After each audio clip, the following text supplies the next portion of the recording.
Glenn Beck said something smart. I almost feel blasphemous just saying that because it sounds so absurd at face value. But believe it or not only did the dude say something smart, this is definitely the smartest thing I've ever heard him say, but it's also just a really, really smart thing, a better political point that I've heard in the past week or so since the NSA scandal and the PRISM scandal broke.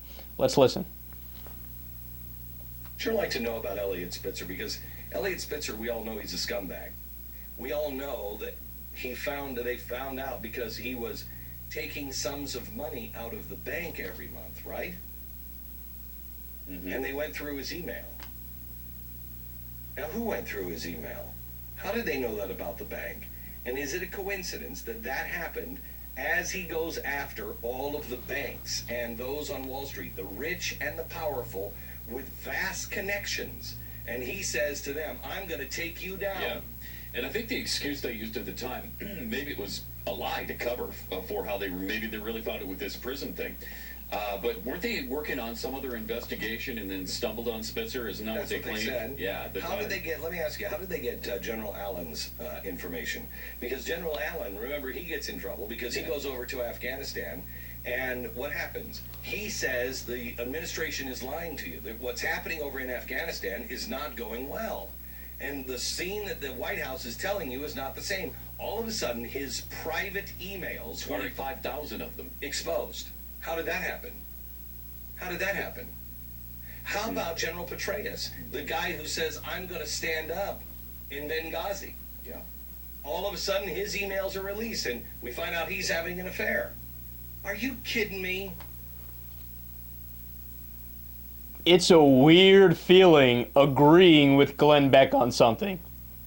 And I know all the liberals and the Democrats, the partisan Democrats, the Obama loyalists will get mad and say it makes no sense and you're an emo prog. I've been called that more times than I can count. But understand something. You agree with John Boehner and Lindsey Graham.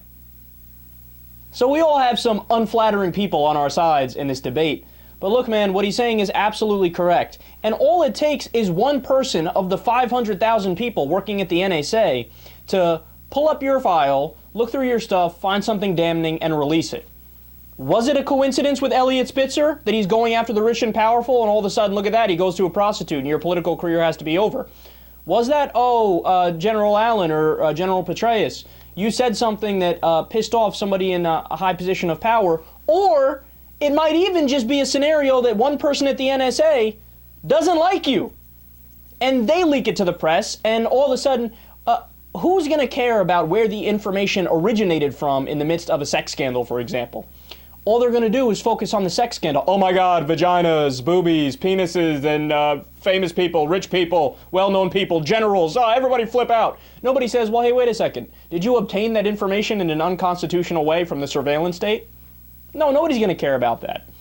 But the reality is, this is the slippery slope that's associated with the NSA surveillance state. And by the way, I'm a person who doesn't often think the slippery slope argument is merited. Oftentimes, I think it's a logical fallacy and it's bullshit.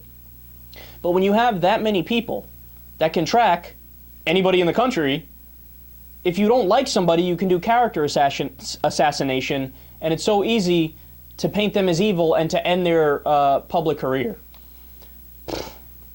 That's just the tip of the iceberg, too.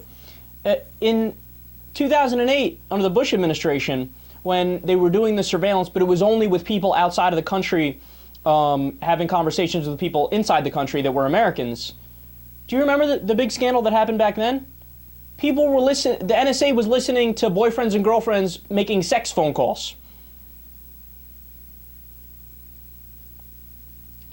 We're human beings. All of us are human beings. You can't trust the government with this much power and expect them to only do what they say they're going to do.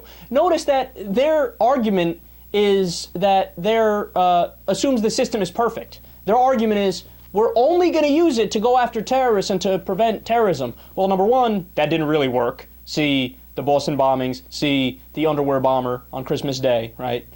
And number two, look at the downside.